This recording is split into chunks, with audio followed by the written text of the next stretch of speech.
সহিহ হাদিস থেকে জানা যায়, যদি কোনো ব্যক্তি নিজের তালাক দেয়া স্ত্রীকে নিছক নিজের জন্য হালাল করার উদ্দেশ্যে চক্রান্তমূলকভাবে কারোর সাথে বিয়ে দেয় এবং প্রথম থেকে তার সাথে এই চুক্তি করে নেয় যে বিয়ে করার পর সে তাকে তালাক দিয়ে দেবে, তাহলে এটা হবে একটি সম্পূর্ণ অবৈধ কাজ। এই ধরনের বিয়ে মোটেই বিয়ে বলে গণ্য হবে না, বরং এই হবে নিছক একটি ব্যভিচার। আর এই ধরনের বিয়ে ও তালাকের মাধ্যমে কোনো ক্রমেই কোনো মহিলা তার সাবেক স্বামীর জন্য হালাল হয়ে যাবে না। আসসালামু আলাইকুম প্রিয় ভাইরা, আপনারা শুনছেন সূরা আল বাকারার 226 নম্বর আয়াত থেকে 235 নম্বর আয়াত। আয়াত নম্বর 226। যেসব লোক নিজেদের স্ত্রীদের সাথে সম্পর্ক না রাখার কসম খেয়ে বসে, তাদের জন্য রয়েছে 4 মাসের অবকাশ। যদি তারা রুজু করে ফিরে আসে তাহলে আল্লাহ ক্ষমাশীল ও পরম দয়ালু। তাদের জন্য রয়েছে 4 মাসের অবকাশ। ফিকার পরিভাষায় একে বলা হয় ইলা। স্বামী স্ত্রীর মধ্যে সবসময় মধুর সম্পর্ক থাকা তো সম্ভব নয়। বিভিন্ন সময় সম্পর্ক ভেঙে যাওয়ার বহুবিধ কারণ সৃষ্টি হয়ে যায়, কিন্তু আল্লাহর শরিয়ত এমন ধরনের সম্পর্ক ভাঙা পছন্দ করে না যার ফলে উভয়ে আইনগতভাবে দাম্পত্য বাঁধনে আটকে থাকে, কিন্তু কার্যত পরস্পর এমনভাবে আলাদা থাকে যেন তারা স্বামী স্ত্রী নয়। এই ধরনের সম্পর্ক বিকৃতির জন্য আল্লাহ 4 মাসের সময় নির্ধারণ করে দিয়েছেন। এই 4 মাসের মধ্যে উভয়ের মধ্যে স্বামী স্ত্রীর সম্পর্ক পুনঃস্থাপিত করতে হবে, অন্যথায় এই সম্পর্ক ছিন্ন করে দিতে হবে। তারপর উভয়ে স্বাধীনভাবে নিজের ইচ্ছামতো বিয়ে করতে পারবে। আয়াতে যেহেতু কসম খেয়ে বসা শব্দ ব্যবহার করা হয়েছে, তাই হানাফি ও শাফিঈ ফকিহগণ এই আয়াতের যে অর্থ গ্রহণ করেছেন তা হচ্ছে এই যে, যেখানে স্বামী তার স্ত্রীর সাথে দাম্পত্য সম্পর্ক না রাখার কসম খায়, একমাত্র সেখানেই এই বিধানটি কার্যকর হবে। আর কসম না খেয়ে দাম্পত্য সম্পর্ক যত দীর্ঘকালের জন্য ছিন্ন করুক না কেন, এই আয়াতের নির্দেশ সেখানে প্রযোজ্য হবে না। কিন্তু মালিকি ফকিহদের মত হচ্ছে, কসম খাক বা না খাক উভয় অবস্থায় এই 4 মাসের অবকাশ পাবে। ইমাম আহমদ রাহমাতুল্লাহ আলাইহির একটি বক্তব্য এর সমর্থনে পাওয়া যায়। হযরত আলী রাদিয়াল্লাহু তাআলা আনহু, ইবনে আব্বাস রাদিয়াল্লাহু তাআলা আনহু ও হাসান বসরি রাদিয়াল্লাহু তাআলা আনহুর মতে এই নির্দেশটি শুধুমাত্র বিকৃতির কারণে যে সম্পর্কচ্ছেদ হয় তার জন্য প্রযোজ্য। তবে কোনো অসুবিধার কারণে স্বামী স্ত্রীর মধ্যে সম্পর্ক থাকা অবস্থায় স্বামী যদি স্ত্রীর সাথে দৈহিক সম্পর্কচ্ছেদ করে, তবে তার উপর এই নির্দেশটি প্রযোজ্য হবে না। কিন্তু অন্যান্য ফকিহদের মতে স্বামী স্ত্রীর মধ্যকার দৈহিক সম্পর্ক ছিন্নকারী প্রত্যেকটি শপথই ইলার অন্তর্ভুক্ত এবং সন্তুষ্টির সাথে হোক বা অসন্তুষ্টির সাথে হোক 4 মাসের বেশি সময় পর্যন্ত এই ধরনের অবস্থা অব্যাহত থাকা উচিত নয়। যদি তারা রুজু করে ফিরে আসে তাহলে আল্লাহ ক্ষমাশীল ও পরম দয়ালু। কোন কোন ফকিহ এ বাক্যের অর্থ এভাবে গ্রহণ করেছেন যে, এই নির্দিষ্ট সময়কালের মধ্যে যদি তারা নিজেদের কসম ভেঙে ফেলে এবং তাদের স্বামী স্ত্রীর সম্পর্ক পুনঃস্থাপন করে নেয়, তাহলে তাদের কসম ভাঙার কাফফারা আদায় করতে হবে না, আল্লাহ তাদেরকে এমনিতেই মাফ করে দেবেন। কিন্তু অধিকাংশ ফকিহের মত হচ্ছে এই যে, কসম ভাঙার জন্য কাফফারা আদায় করতে হবে। ক্ষমাশীল ও পরম দয়ালু বলার মানে এই নয় যে কাফফারা মাফ করে দেয়া হয়েছে, বরং এর মানে হচ্ছে আল্লাহ তোমাদের কাফফারা কবুল করে নেবেন এবং সম্পর্কচ্ছেদের সময়ে তোমরা পরস্পরের উপর যেসব বাড়াবাড়ি করেছিলে সেগুলো মাফ করে দেবেন। আয়াত নম্বর 227। আর যদি তারা তালাক দেবার সংকল্প করে তাহলে জেনে রাখো আল্লাহ সবকিছু শোনেন ও জানেন। আর যদি তারা তালাক দেবার সংকল্প করে, হযরত উসমান রাদিয়াল্লাহু তাআলা আনহু, হযরত আব্দুল্লাহ ইবনে মাসউদ রাদিয়াল্লাহু তাআলা আনহু, হযরত যায়েদ ইবনে সাবিত রাদিয়াল্লাহু তাআলা আনহু প্রমুখ সাহাবীগণের মতে রুজু করার অর্থাৎ শপথ ভাঙার ও পুনরায় স্বামী স্ত্রীর সম্পর্ক স্থাপন করার সুযোগ 4 মাস সময়কালের মধ্যে সীমাবদ্ধ। এই সময়টি অতিবাহিত হয়ে যাওয়া এই অর্থ বহন করে যে স্বামী তালাক দেওয়ার সংকল্প করেছে। তাই এই অবস্থায় এই নির্দিষ্ট সময় অতিবাহিত হওয়ার সাথে সাথেই আপনা আপনি তালাক অনুষ্ঠিত হয়ে যাবে। সেটি হবে এক তালাক বাইন, অর্থাৎ ইদ্যত পালনকালে স্বামীর আর স্ত্রীকে গ্রহণ করার অধিকার থাকবে না। তবে তারা উভয়ে চাইলে আবার নতুন করে বিয়ে করতে পারবে। হযরত ওমর রাদিয়াল্লাহু তাআলা আনহু, হযরত আলী রাদিয়াল্লাহু তাআলা আনহু, হযরত ইবনে আব্বাস রাদিয়াল্লাহু তাআলা আনহু ও হযরত ইবনে উমর রাদিয়াল্লাহু তাআলা আনহু থেকেও এ ধরনের একটি বক্তব্য উদ্ধৃত হয়েছে।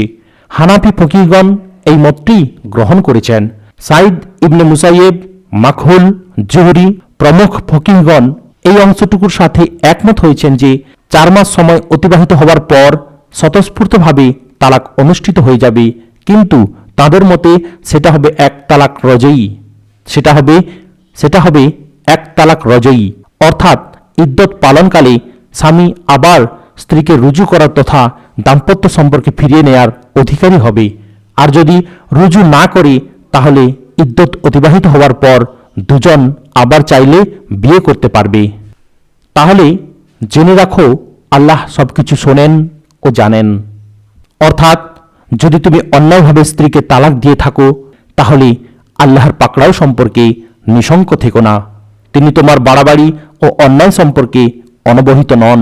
আয়াত নম্বর 228, তালাক প্রাপ্তাগণ 3 বার মাসিক ঋতুস্রাব পর্যন্ত নিজেদেরকে বিরত রাখবে, আর আল্লাহ তাদের গর্ভাশয়ে যা কিছু সৃষ্টি করেছেন তাকে গোপন করা তাদের জন্য বৈধ নয়। তাদের কখনো এমনটি করা উচিত নয় যদি তারা আল্লাহ ও পরকালে বিশ্বাসী হয়। তাদের স্বামীরা পুনরায় সম্পর্ক স্থাপনে প্রস্তুত হয়, তাহলে তারা এই অবকাশকালের মধ্যে তাদেরকে নিজের স্ত্রী হিসেবে ফিরিয়ে নেবার অধিকার হবে। নারীদের জন্যও ঠিক তেমনি ন্যায়সঙ্গত অধিকার আছে যেমন পুরুষদের অধিকার আছে তাদের উপর। তবে পুরুষদের তাদের উপর একটি মর্যাদা আছে, আর সবার উপরে আছেন আল্লাহ সর্বাধিক ক্ষমতা, আর সবার উপরে আছেন আল্লাহ সর্বাধিক ক্ষমতা ও কর্তৃত্বের অধিকারী, বিচক্ষণ ও জ্ঞানী। তারা এই অবকাশকালের মধ্যে তাদেরকে নিজের স্ত্রী হিসেবে ফিরিয়ে নেবার অধিকারী হবে। এই আয়াতে প্রদত্ত বিধানটির ব্যাপারে ফকিহগণ বিভিন্ন মত প্রকাশ করেছেন। তাদের একটি দলের মতে স্ত্রীর তৃতীয় ঋতুস্রাব বন্ধ হয়ে যাওয়ার পর যতক্ষণ সে গোসল করে পাক সাফ না হয়ে যাবে ততক্ষণ তালাকে বায়েন অনুষ্ঠিত হবে না এবং ততক্ষণ স্বামীর রুজু করার অধিকার থাকবে। হযরত আবু বকর রাদিয়াল্লাহু তাআলা আনহু, হযরত ওমর রাদিয়াল্লাহু তাআলা আনহু, হযরত আলী রাদিয়াল্লাহু তাআলা আনহু, হযরত ইবনে আব্বাস রাদিয়াল্লাহু তাআলা আনহু, হযরত আবু মুসা মাসআরি রাদিয়াল্লাহু তাআলা আনহু, হযরত ইবনে মাসউদ রাদিয়াল্লাহু তাআলা আনহু এবং অন্যান্য বড় বড় সাহাবীগণ এই মত পোষণ করেন। হানাফি ফকিহগণও এই মত গ্রহণ করে নিয়েছেন। বিপরীত পক্ষে অন্য দলটি স্ত্রীর তৃতীয় ঋতুস্রাব শুরু হওয়ার সাথে সাথেই স্বামীর রুজু করার অধিকার খতম হয়ে যাবে। এই মত পোষণ করেন হযরত আয়েশা রাদিয়াল্লাহু তাআলা আনহা, হযরত ইবনে উমর রাদিয়াল্লাহু তাআলা আনহু, হযরত জায়েদ ইবনে সাবিত রাদিয়াল্লাহু তাআলা আনহু। শাফেঈ ও মালিকি ফকিহগণ এই মত গ্রহণ করেছেন। কিন্তু মনে রাখতে হবে, এই নির্দেশটি কেবলমাত্র যখন স্বামী তার স্ত্রীকে এক বা দুই তালাক দেয় তখনকার অবস্থার সাথে সম্পর্কিত। স্বামী 3 তালাক দেওয়ার পর আর তার রুজু করা অধিকার থাকবে না। আয়াত নম্বর 229, তালাক 2 বার, তারপর সোজাসুজি স্ত্রীকে রেখে দিবে অথবা ভালোভাবে বিদায় করে দেবে। আর তাদেরকে যা কিছু দিয়েছ বিদায় করার সময় তা থেকে কিছু ফিরিয়ে নেওয়া তোমাদের জন্য বৈধ নয়, তবে এটা স্বতন্ত্র। স্বামী স্ত্রী যদি আল্লাহ নির্ধারিত সীমারেখা রক্ষা করে চলতে পারবে না বলে আশঙ্কা করে, তাহলে এহেন অবস্থায় যদি তোমরা আশঙ্কা করো তারা উভয়ে আল্লাহ নির্ধারিত সীমার মধ্যে অবস্থান করতে পারবে না, তাহলে স্ত্রীর কিছু বিনিময় দিয়ে তার স্বামী থেকে বিচ্ছেদ লাভ করায় কোনো ক্ষতি নেই। এগুলো আল্লাহ নির্ধারিত সীমারেখা, এগুলো অতিক্রম করো না। মূলত যারাই আল্লাহ নির্ধারিত সীমারেখা অতিক্রম করবে তারাই জালেম। তারপর সোজাসুজি স্ত্রীকে রেখে দিবে অথবা ভালোভাবে বিদায় করে দেবে। এই ছোট্ট আয়াতটিতে জাহেলি যুগে আরবে প্রচলিত একটি বড় রকমের সামাজিক ত্রুটি সংশোধন করা হয়েছে। তদানীন্তন আরবে এক ব্যক্তি তার স্ত্রীকে অসংখ্য তালাক দিতে পারত। স্বামী স্ত্রীর প্রতি বিরূপ হয়ে গেলে তাকে বারবার তালাক দিত এবং আবার ফিরিয়ে নিত। এভাবে বেচারি স্ত্রী না স্বামীর সাথে ঘর সংসার করতে পারত আর না স্বাধীনভাবে আর কাউকে বিয়ে করতে পারত। কোরআন মাজিদের এই আয়াতটি এই জুলুমের পথ রুদ্ধ করে দিয়েছে। এই আয়াতের দৃষ্টিতে স্বামী একটি বৈবাহিক সম্পর্কের মধ্যে নিজের স্ত্রীকে বড়জোর দুবার রজই তালাক দিতে পারে। যে ব্যক্তি তার স্ত্রীকে দুবার তালাক দেওয়ার পর আবার তাকে ফিরিয়ে নিয়েছে, সে তার জীবনকালে যখন তাকে তৃতীয়বার তালাক দেবে তখন সেই স্ত্রী তার থেকে স্থায়ীভাবে বিচ্ছিন্ন হয়ে যাবে। কুরআন ও হাদিস থেকে তালাকের যে সঠিক পদ্ধতি জানা যায় তা হচ্ছে এই: স্ত্রীকে তুহর অর্থাৎ ঋতুকালীন রক্তপ্রবাহ থেকে পবিত্র এর অবস্থায় তালাক দিতে হবে। যদি এমন সময় স্ত্রীর সাথে ঝগড়া হয় যখন তার মাসিক ঋতুস্রাব চলছে, তাহলে তখনই তালাক দেয়া সঙ্গত নয়, বরং ঋতুস্রাব বন্ধ হওয়ার জন্য অপেক্ষা করতে হবে। তারপর এক তালাক দেওয়ার পর চাইলে দ্বিতীয় তুহুরে আরেক তালাক দিতে পারে, অন্যথায় প্রথম তালাকটি দিয়ে ক্ষান্ত হওয়াই ভালো। এই অবস্থায় ইদ্যত অতিক্রান্ত হবার আগে স্বামীর স্ত্রীকে ফিরিয়ে নেয়ার অধিকার থাকে, আর ইদ্যত শেষ হয়ে যাওয়ার পরও উভয়ের জন্য পারস্পরিক সম্মতির মাধ্যমে পুনর্বার বিবাহ বন্ধনে আবদ্ধ হওয়ার সুযোগও থাকে। কিন্তু তৃতীয় তুহুরে তৃতীয়বার তালাক দেওয়ার পর স্বামী আর স্ত্রীকে ফিরিয়ে নেওয়ার বা পুনর্বার উভয়ের একসাথে বিবাহ বন্ধনে আবদ্ধ হওয়ার কোনো অধিকার থাকে না। তবে একই সময়ে তিন তালাক দেওয়ার ব্যাপারটি যেমন অজ্ঞ লোকেরা আজকাল সাধারণভাবে করে থাকে, শরিয়তের দৃষ্টিতে কঠিন গুনাহ। নবী সাল্লাল্লাহু আলাইহি ওয়াসাল্লাম কঠোরভাবে এর নিন্দা করেছেন। এমনকি হযরত উমর রাদিয়াল্লাহু তাআলা আনহু থেকে এতদূর প্রমাণিত হয়েছে যে যে ব্যক্তি একই সময় স্ত্রীকে তিন তালাক দিত তিনি তাকে বেত্রাঘাত করতেন। তবুও একই সময় তিন তালাক দিলে চার ইমামের মতে তালাক অনুষ্ঠিত হয়ে যাবে, কিন্তু তালাকদাতা কঠিন গুনাহের অধিকারী হবে। আর শরিয়তের দৃষ্টিতে এটি মুগাল্লাজা বা গর্হিত তালাক হিসেবে গণ্য হবে। বিদায় করার সময় তা থেকে কিছু ফিরিয়ে নেওয়া তোমাদের জন্য বৈধ নয়, অর্থাৎ মোহরানা, গহনাপত্র ও কাপড় চোপড় ইত্যাদি যেগুলো স্বামী ইতপূর্বে স্ত্রীকে দিয়েছিল, সেগুলোর কোনো একটি ফিরিয়ে নেওয়ার অধিকার তার নেই। এমনিতে কোনো ব্যক্তিকে দান বা উপহার হিসেবে কোনো জিনিস দিয়ে দেওয়ার পর তার কাছ থেকে আবার তা ফিরিয়ে নিতে চাওয়া ইসলামী নৈতিকতার সম্পূর্ণ পরিপন্থী। এই ঘৃণ্য কাজকে হাদিসে এমন কুকুরের কাজের সাথে তুলনা করা হয়েছে যে নিজে বমি করে আবার তা খেয়ে ফেলে। কিন্তু বিশেষ করে একজন স্বামীর জন্য নিজের স্ত্রীকে তালাক দিয়ে তাকে বিদায় করার সময় সে নিজে তাকে এক সময় যা কিছু দিয়েছিল সব তার কাছ থেকে কেড়ে নিয়ে নেওয়া অত্যন্ত লজ্জাকর। বিপরীতপক্ষে স্ত্রীকে তালাক দিয়ে বিদায় করার সময় কিছু না কিছু দিয়ে বিদায় করা নৈতিক আচরণ ইসলাম শিখিয়েছে। তাহলে স্ত্রীর কিছু বিনিময় দিয়ে তার স্বামী থেকে বিচ্ছেদ লাভ করায় কোনো ক্ষতি নেই। শরিয়তের পরিভাষায় একে বলা হয় খোলা তালাক, অর্থাৎ স্বামীকে কিছু দিয়ে স্ত্রী তার কাছ থেকে তালাক আদায় করে নেয়া। এ ব্যাপারে স্বামী ও স্ত্রীর মধ্যে ঘরোয়াভাবেই যদি কিছু স্থিরীকৃত হয়ে যায় তাহলে তাই কার্যকর হবে। কিন্তু ব্যাপারটি যদি আদালত পর্যন্ত গড়ায় তাহলে আদালত কেবল এতটুকু অনুসন্ধান করবে যে এই ভদ্রমহিলা তার স্বামীর প্রতি যথার্থই এত বেশি বিরূপ হয়ে পড়েছে কিনা, যার ফলে তাদের দুজনের একসাথে ঘর সংসার করা কোনো ক্রমেই সম্ভব নয়। এ ব্যাপারে সঠিক অনুসন্ধান চালিয়ে নিশ্চিত হওয়ার পর আদালত অবস্থার প্রেক্ষিতে যে কোনো বিনিময় নির্ধারণ করার ক্ষমতা রাখে। এই বিনিময় গ্রহণ করে স্বামীর অবশ্যই তার স্ত্রীকে তালাক দিতে হবে। স্বামী ইতিপূর্বে যে পরিমাণ সম্পদ তার ওই স্ত্রীকে দিয়েছিল তার চেয়ে বেশি পরিমাণ অর্থ সম্পদ বিনিময় হিসেবে তাকে ফেরত দেয়া সাধারণত ফকিহগণ পছন্দ করেননি। খোলা তালাক রজই নয়, বরং এটি বায়না তালাক। যেহেতু স্ত্রীলোকটি মূল্য দিয়ে এক অর্থে তালাকটি যেন কিনে নিয়েছে, তাই এই তালাকের পর আবার রুজু করার তথা ফিরিয়ে নেওয়ার অধিকার স্বামীর থাকে না। তবে আবার যদি তারা পরস্পরের প্রতি সন্তুষ্ট হয়ে বিবাহ বন্ধনে আবদ্ধ হতে চায় তাহলে এমনটি করা তাদের জন্য সম্পূর্ণ বৈধ। অধিকাংশ ফিকাহ শাস্ত্রবিদের মতে খোলা তালাকের ইদ্যতও সাধারণ তালাকের সমান, কিন্তু আবু দাউদ, তিরমিজি, ইবনে মাজাহ ইত্যাদি হাদিস গ্রন্থে এমন বহুতর হাদিস উদ্ধৃত হয়েছে যা থেকে জানা যায় যে নবী করিম সাল্লাল্লাহু আলাইহি ওয়াসাল্লাম এক ঋতুকালকে এর ইদ্যত গণ্য করেছিলেন। হযরত উসমান রাদিয়াল্লাহু তাআলা আনহু এই অনুযায়ী একটি মামলারও ফয়সালা দিয়েছিলেন।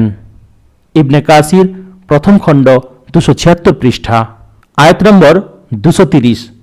অতঃপর যদি দুবার তালাক দেওয়ার পর স্বামী তার স্ত্রীকে তৃতীয়বার তালাক দেয়, তাহলে ওই স্ত্রী তার জন্য হালাল হবে না। তবে যদি দ্বিতীয় কোনো ব্যক্তির সাথে তার বিয়ে হয় এবং সে তাকে তালাক দেয়, তাহলে এক্ষেত্রে প্রথম স্বামী এবং এই মহিলা যদি আল্লাহর সীমারেখার মধ্যে অবস্থান করতে পারবে বলে মনে করে, তাহলে তাদের উভয়ের জন্য পরস্পরের দিকে ফিরে আসায় কোনো ক্ষতি নেই। এগুলো আল্লাহর নির্ধারিত সীমারেখা।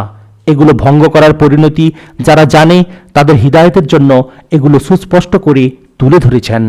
সহিহ হাদিস থেকে জানা যায়, যদি কোনো ব্যক্তি নিজের তালাক দেয়া স্ত্রীকে নিছক নিজের জন্য হালাল করার উদ্দেশ্যে চক্রান্তমূলকভাবে কারোর সাথে বিয়ে দেয় এবং প্রথম থেকে তার সাথে এই চুক্তি করে নেয় যে বিয়ে করার পর সে তাকে তালাক দিয়ে দেবে, তাহলে এটা হবে একটি সম্পূর্ণ অবৈধ কাজ। এই ধরনের বিয়ে মোটেই বিয়ে বলে গণ্য হবে না, বরং এই হবে নিছক একটি ব্যভিচার। আর এই ধরনের বিয়ে ও তালাকের মাধ্যমে কোনো ক্রমেই কোনো মহিলা তার সাবেক স্বামীর জন্য হালাল হয়ে যাবে না। হযরত আলী রাদিয়াল্লাহু তাআলা আনহু, ইবনে মাসউদ রাদিয়াল্লাহু তাআলা আনহু, আবু হুরায়রা রাদিয়াল্লাহু তাআলা আনহু ও উকবা ইবনে আমির রাদিয়াল্লাহু তাআলা আনহু প্রমুখ সাহাবীগণ নবী সাল্লাল্লাহু আলাইহি ওয়াসাল্লাম থেকে একযোগে রিওয়ায়াত করেছেন যে তিনি এভাবে তালাক দেয়া স্ত্রীদের যারা হালাল করে এবং যাদের মাধ্যমে হালাল করা হয়, তাদের উভয়ের উপর লানত বর্ষণ করেছেন। আয়াত নম্বর 231। আর যখন তোমরা স্ত্রীদের তালাক দিয়ে দাও এবং তাদের ইদ্যত পূর্ণ হবার পর্যায়ে পৌঁছে যায়, তখন হয় সোজাসুজি তাদেরকে রেখে দাও, আর নয়তো ভালোভাবে বিদায় করে দাও। নিছক কষ্ট দেবার জন্য তাদেরকে আটকে রেখো না, কারণ এটা হবে বাড়াবাড়ি। আর যে ব্যক্তি এমনটি করবে সে আসলে নিজের উপর জুলুম করবে। আল্লাহর আয়াতকে খেলা তামাশায় পরিণত করো না। ভুলে যেও না আল্লাহ তোমাদের কত বড় নিয়ামত দান করেছেন। তিনি তোমাদের উপদেশ দান করেছেন, যে কিতাব ও হিকমত তিনি তোমাদের উপর নাজিল করেছেন তাকে মর্যাদা দান করো। আল্লাহকে ভয় করো এবং ভালোভাবে জেনে রাখো আল্লাহ সব কথা জানেন। আর যে ব্যক্তি এমনটি করবে সে আসলে নিজের উপর জুলুম করবে। অর্থাৎ কোনো ব্যক্তি যদি নিজের স্ত্রীকে তালাক দিয়ে দেয়, তারপর ইদ্যত শেষ হবার আগে আবার তাকে ফিরিয়ে নেয় শুধুমাত্র কষ্ট ও জ্বালা যন্ত্রণা দেওয়ার সুযোগ লাভ করার উদ্দেশ্যে, তাহলে এটি কোনো ক্রমেই সঠিক কাজ বলে গণ্য হবে না। আল্লাহ নির্দেশ দিচ্ছেন, ফিরিয়ে নিতে চাইলে এই উদ্দেশ্যে ফিরিয়ে নাও যে এবার থেকে তার সাথে সদাচরণ করবে, অন্যথায় ভদ্রভাবে তাকে বিদায় করে দাও। যে কিতাব ও হিকমত তিনি তোমাদের উপর নাজিল করেছেন তাকে মর্যাদা দান করো।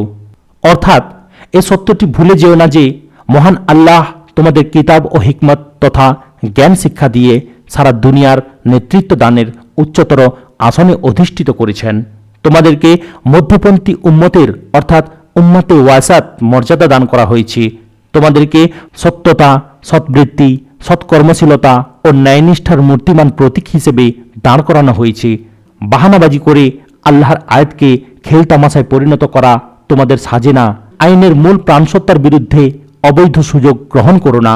বিশ্বাসীকে সঠিক পথের সন্ধান দেওয়ার পরিবর্তে তোমরা নিজের গৃহে জালিম ও পথভ্রষ্টের ভূমিকায় অবতীর্ণ হইও না। আয়াত নাম্বার 232। তোমরা নিজেদের স্ত্রীদের তালাক দেবার পর যখন তারা ইদ্যত পূর্ণ করে নেয়, তখন তাদের নিজেদের প্রস্তাবিত স্বামীদের সাথে বিয়ের ব্যাপারে তোমরা বাধা দিও না। যখন তারা প্রচলিত পদ্ধতিতে পরস্পর বিবাহ বন্ধনে আবদ্ধ হতে সম্মত হয়, এ ধরনের পদক্ষেপ কখনো গ্রহণ না করার জন্য তোমাদের উপদেশ দেওয়া হচ্ছে, যদি তোমরা আল্লাহ ও পরকালের প্রতি ঈমান এনে থাকো। এ থেকে বিরত থাকাই তোমাদের জন্য সবচেয়ে পরিমার্জিত ও সর্বাধিক পবিত্র পদ্ধতি। আল্লাহ জানেন, কিন্তু তোমরা জানো না। অর্থাৎ কোন স্ত্রীলোককে তার স্বামী তালাক দিয়ে দেওয়ার পর ইদ্যতকালের মধ্যে যদি তাকে ফিরিয়ে না নেয় এবং ইদ্যতকাল অতিক্রান্ত হওয়ার পর তারা দুজন পারস্পরিক সম্মতিক্রমে আবার বিয়ে করতে চায়, তাহলে এক্ষেত্রে স্ত্রীলোকটির আত্মীয় স্বজনদের তাদের এই পদক্ষেপে বাধা দেওয়া উচিত নয়। এছাড়া এই আয়াতটির এ অর্থও হতে পারে যে কোনো ব্যক্তি নিজের স্ত্রীকে তালাক দেয় এবং তালাকপ্রাপ্তা স্ত্রী ইদ্যতকাল অতিক্রম করার পর তার থেকে মুক্ত হয়ে গিয়ে নিজের পছন্দ মতো অন্য কাউকে বিয়ে করতে চায়। এক্ষেত্রে তার পূর্ববর্তী স্বামী কোনো হীন মানসিকতার বশবর্তী হয়ে যেন তার বিয়েতে বাধা হয়ে না দাঁড়ায়। যে মহিলাকে সে ত্যাগ করেছে তাকে যাতে আর কেউ গ্রহণ করতে এগিয়ে না আসে, এই জন্য যেন সে প্রচেষ্টা চালাতে না থাকে। আয়াত নম্বর 233। যে পিতা তার সন্তানের দুধ পানের সময়কাল পূর্ণ করতে চায়, সেক্ষেত্রে মায়েরা পুরো 2 বছর নিজেদের সন্তানদের দুধ পান করাবে। এ অবস্থায় সন্তানদের পিতাকে প্রচলিত পদ্ধতিতে মায়েদের খোরাক পোশাক দিতে হবে, কিন্তু কারোর ওপর তার সামর্থ্যের বেশি বোঝা চাপিয়ে দেওয়া উচিত নয়। কোনো মাকে এই জন্য কষ্ট দেওয়া যাবে না যে সন্তানটি তার, আবার কোনো বাপকেও এই জন্য কষ্ট দেওয়া যাবে না যে এটি তারই সন্তান। দুধ দানকারিনীর এ অধিকার যেমন সন্তানের পিতার উপর আছে, তেমনি আছে তার ওয়ারিসের উপরও। কিন্তু যদি উভয় পক্ষ পারস্পরিক সম্মতি ও পরামর্শক্রমে দুধ ছাড়াতে চায়, তাহলে এমনটি করায় কোনো ক্ষতি নেই। আর যদি তোমার সন্তানদের অন্য কোনো মহিলার দুধ পান করাবার কথা তুমি চিন্তা করে থাকো, তাহলে তাতেও কোনো ক্ষতি নেই। তবে এক্ষেত্রে শর্ত হচ্ছে, এজন্য যা কিছু বিনিময় নির্ধারণ করবে তা প্রচলিত পদ্ধতিতে আদায় করবে। আল্লাহকে ভয় করো এবং জেনে রাখো, তোমরা যা কিছু করো না কেন সবই আল্লাহর নজরে আছে। সেক্ষেত্রে মায়েরা পুরো 2 বছর নিজেদের সন্তানদের দুধ পান করাবে। এই নির্দেশটি এমন এক অবস্থার জন্য যখন স্বামী স্ত্রী পরস্পর থেকে তালাক বা খোলা তালাকের মাধ্যমে অথবা আদালত কর্তৃক বিচ্ছিন্ন করে দেওয়ার কারণে বিচ্ছিন্ন হয়ে গেছে এবং স্ত্রীর কোলে রয়েছে দুগ্ধপোষ্য শিশু। দুধ দানকারিনীর এ অধিকার যেমন সন্তানের পিতার উপর আছে, তেমনি আছে তার ওয়ারিসের উপরও। অর্থাৎ বাপ যদি মারা গিয়ে থাকে, তাহলে তার অভিভাবককেও এ অধিকার আদায় করতে হবে। আয়াত নম্বর 234। তোমাদের মধ্য থেকে যারা মারা যায়, তাদের পরে যদি তাদের স্ত্রীরা জীবিত থাকে, তাহলে তাদের 4 মাস 10 দিন নিজেদেরকে বিবাহ থেকে বিরত রাখতে হবে। তারপর তাদের ইদ্যত পূর্ণ হয়ে গেলে তারা ইচ্ছামতো নিজেদের ব্যাপারে প্রচলিত পদ্ধতিতে যা চায় করতে পারে। তোমাদের উপর এর কোনো দায়িত্ব নেই। আল্লাহ তোমাদের সবার কর্মকাণ্ড সম্পর্কে অবহিত। তাহলে তাদের 4 মাস 10 দিন নিজেদেরকে বিবাহ থেকে বিরত রাখতে হবে। স্বামী মারা যাওয়ার পর স্ত্রীর ইদ্যত পালনের যে সময়কাল এখানে বর্ণিত হয়েছে, এটি এমন বিধবাদেরও পালন করতে হবে যাদের সাথে স্বামীদের বিয়ের পর একান্তে বসবাস হয়নি। তবে গর্ভবতী বিধবাদের এই ইদ্যত পালন করতে হবে না। গর্ভস্থ সন্তান প্রসব হবার সাথে সাথেই তাদের ইদ্যত পূর্ণ হয়ে যায়। স্বামীর মৃত্যুর পরপরই অথবা তার কয়েক মাস পরে সন্তান প্রসব হোক না কেন, সমান কথা। নিজেদেরকে বিরত রাখতে হবে। এর অর্থ কেবল এতটুকুই নয় যে এই সময় বিয়ে করতে পারবে না, বরং এই সঙ্গে সঙ্গে নিজেকে কোনো প্রকার সাজসজ্জা ও অলঙ্কারেও ভূষিত করতে পারবে না। হাদিসে সুস্পষ্টভাবে এর নির্দেশ দেওয়া হয়েছে যে স্বামী মৃত্যুকালীন ইদ্যত পালনের সময় নারীরা রঙিন কাপড় ও অলঙ্কার পরতে পারবে না, মেহেদি, সুরমা, খুশবু ও খেজাব লাগাতে পারবে না, এমনকি কেশ বিন্যাস করতেও পারবে না। তবে এই সময় নারীরা ঘর থেকে বাইরে যেতে পারবে কিনা এ ব্যাপারে মতবিরোধ আছে। হযরত উমর রাদিয়াল্লাহু তাআলা আনহু, হযরত উসমান রাদিয়াল্লাহু তাআলা আনহু, হযরত ইবনে উমর রাদিয়াল্লাহু তাআলা আনহু, হযরত জায়েদ ইবনে সাবিত রাদিয়াল্লাহু তাআলা আনহু, হযরত ইবনে মাসউদ রাদিয়াল্লাহু তাআলা আনহু, হযরত উম্মে সালমা রাদিয়াল্লাহু তাআলা আনহু, সাঈদ ইবনে মুসাইব, ইব্রাহিম নাখি, মুহাম্মদ ইবনে সিরিন এবং 4 ইমামের মতে স্বামী যে ঘরে মারা গেছে, ইদ্যত পালনকালে বিধবা স্ত্রীকে সেই ঘরেই থাকতে হবে। দিনের বেলা কোনো প্রয়োজনেই সে বাইরে যেতে পারে, কিন্তু ওই ঘরের মধ্যেই তার অবস্থান হতে হবে। বিপরীত পক্ষে হযরত আয়েশা রাদিয়াল্লাহু তাআলা আনহা, আতা, তাউস, হাসান বসরি, উমর ইবনে আব্দুল আজিব এবং সকল আহলুজ জাহেরের মতে বিধবা স্ত্রী তার ইদ্যতকাল যেখানে ইচ্ছা পালন করতে পারে এবং এ সময় সে সফরও করতে পারে। আয়াত নম্বর 235। ইদ্যতকালে তোমরা এই বিধবাদেরকে বিয়ে করার ইচ্ছা ইশারা ইঙ্গিতে প্রকাশ করলে অথবা মনের গোপন কোণে লুকিয়ে রাখলে কোনো ক্ষতি নেই। আল্লাহ জানেন তাদের চিন্তা তোমাদের মনে জাগবেই। কিন্তু দেখো, তাদের সাথে কোনো গোপন চুক্তি করো না। যদি কোনো কথা বলতে হয় প্রচলিত ও পরিচিত পদ্ধতিতে বলো, তবে বিবাহ বন্ধনের সিদ্ধান্ত ততক্ষণ করবে না যতক্ষণ না ইদ্যত পূর্ণ হয়ে যায়। খুব ভালোভাবে জেনে রাখো, আল্লাহ তোমাদের মনের অবস্থাও জানেন, কাজেই তাকে ভয় করো এবং এ কথাও জেনে রাখো আল্লাহ ধৈর্যশীল এবং ছোটখাটো ত্রুটিগুলো এমনিতেই ক্ষমা করে দেন। আজ এখানেই সমাপ্ত করলাম। ভিডিওর পরবর্তী অংশগুলো দেখার জন্য চ্যানেলটিকে সাবস্ক্রাইব করুন, লাইক, কমেন্ট এবং শেয়ার করতেও ভুলবেন না। আসসালামু আলাইকুম ওয়া রাহমাতুল্লাহি ওয়া বারাকাতুহু।